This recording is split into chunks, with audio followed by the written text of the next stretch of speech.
Buenos días.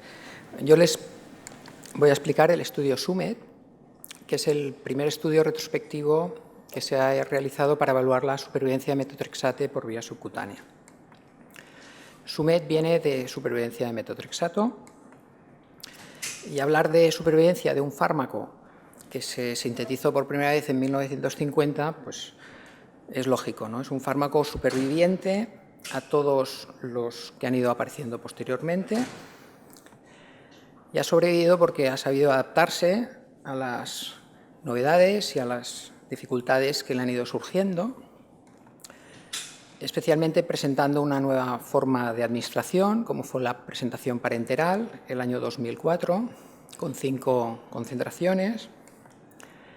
Aprendimos los médicos y los pacientes esta nueva vía de administración.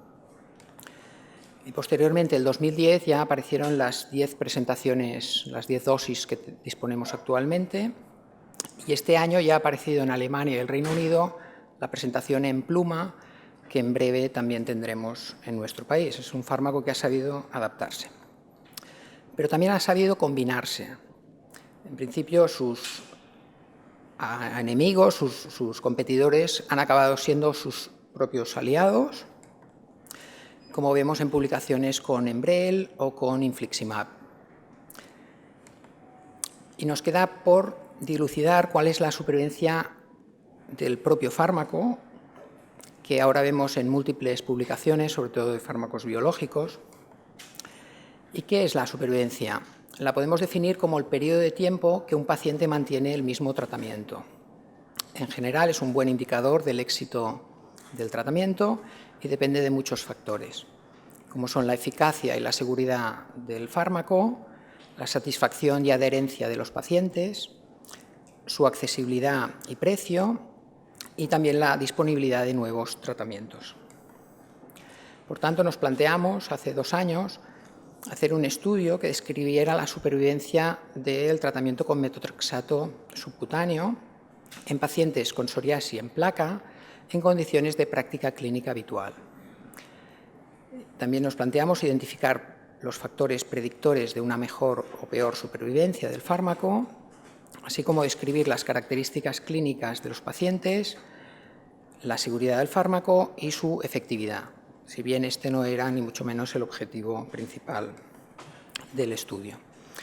Para realizarlo nos diseñamos un estudio retrospectivo que fue aprobado por la Agencia Española y el Comité de Ética del Hospital, que incluyera pacientes adultos con diagnóstico de psoriasis en placa, que se trataran con metotrexate subcutáneo en monoterapia y por primera vez, y que tuviéramos un seguimiento clínico de 6 meses para poder evaluar algunos de los objetivos planteados. Hicimos un periodo de recogida de historias clínicas entre octubre de 2013 y 2014. Lo limitamos a este tiempo para evitar sesgos, porque todos los estudios retrospectivos tienen muchos sesgos de recogida de datos cuando se van muy para atrás. Planteamos el estudio a 8 hospitales de Cataluña y en total fuimos 11 médicos. Y recogimos 103 pacientes que cumplían los criterios de inclusión. 64 hombres, 62%, el resto mujeres. La edad media fue de 48, peso 78 y altura 1,70. Un índice de masa corporal bastante razonable, 26. Los PASIs, BSA, PGA y DLQI recogidos en las historias son los que mostramos.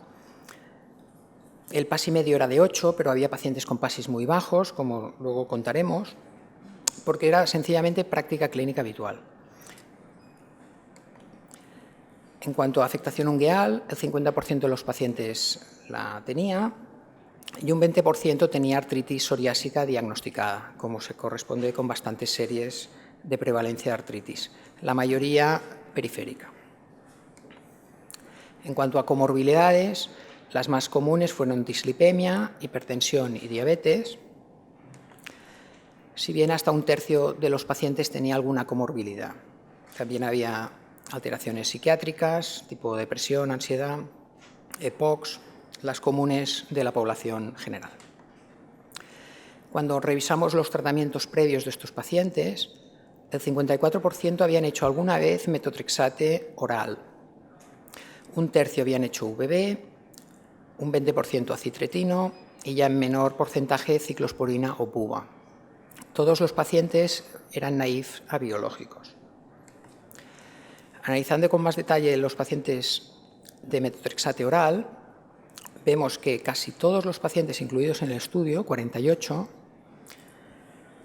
habían hecho el switch de 48%, habían hecho el switch de metotrexate oral a subcutáneo, generalmente por falta de eficacia del tratamiento oral.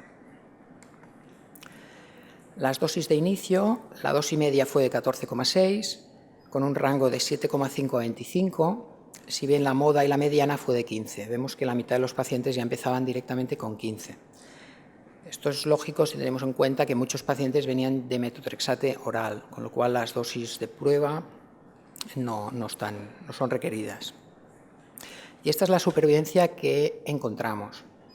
A los 3 meses, a las 12 semanas, habían suspendido el fármaco 3 pacientes y luego a los 6 meses 20 pacientes, con lo cual obtenemos una curva del 81% a los 6 meses.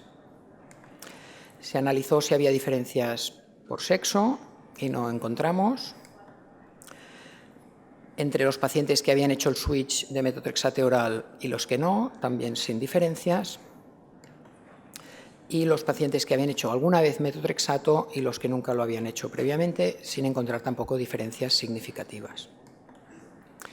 También analizamos las variables clínicas de la psoriasis entre los dos grupos, los que se mantuvieron con metotrexate 6 meses y los que no, sin encontrar diferencias significativas. Por tanto, no hemos podido identificar factores predictivos de mejor o peor supervivencia.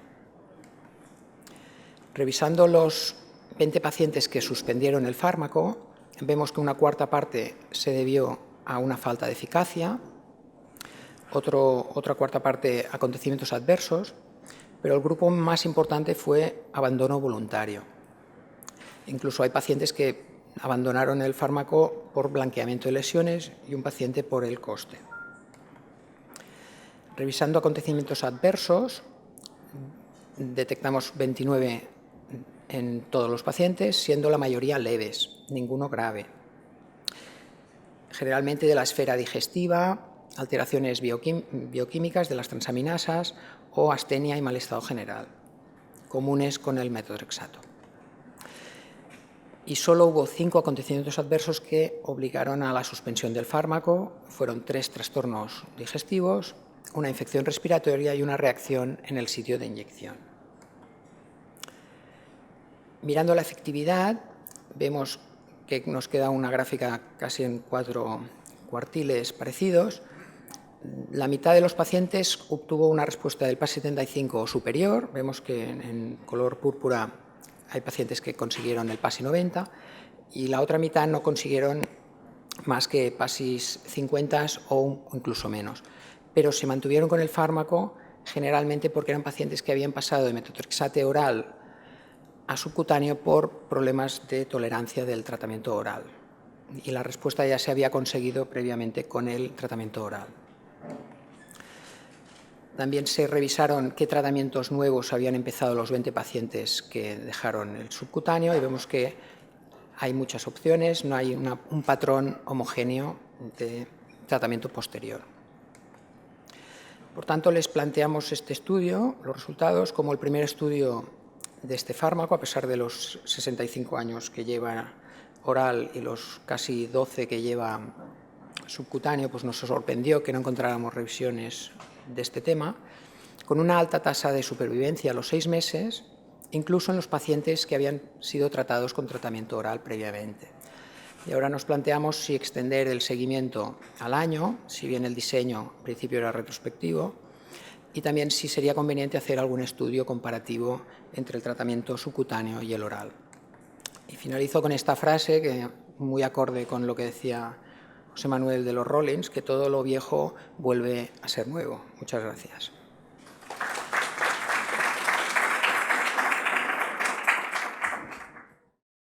A lo mejor lo has contado. Entre los que pasaban de oral a subcutáneo, ¿habéis estratificado las causas de pasar de oral a subcutáneo? Sí, ¿no? ¿Se podría explicarlo un poquito más? La mayoría, 2/3 de los pacientes, fue porque no se obtuvo la eficacia esperada con el tratamiento oral y se les pasó a subcutáneo pensando que se podía conseguir más eficacia. Y en una cuarta parte fue por acontecimientos adversos del oral, que no se toleraba. Generalmente con el escalado de dosis del oral hay pacientes que ya no toleran más de 6 o 8 pastillas semanales y es en esos casos que el tratamiento subcutáneo te ofrece una opción de seguir con el fármaco.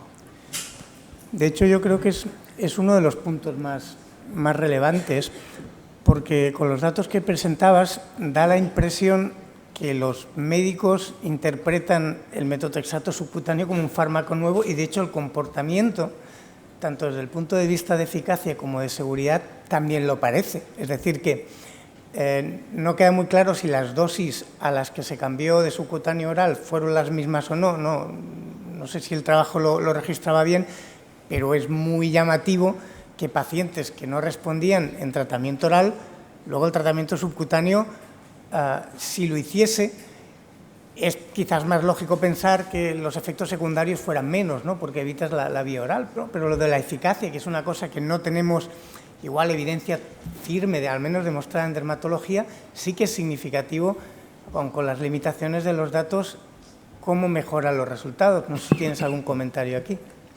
Yo, revisando las historias, sí que es habitual que los pacientes con oral tengan dosis más bajas, que está muy condicionada a la tolerancia del fármaco.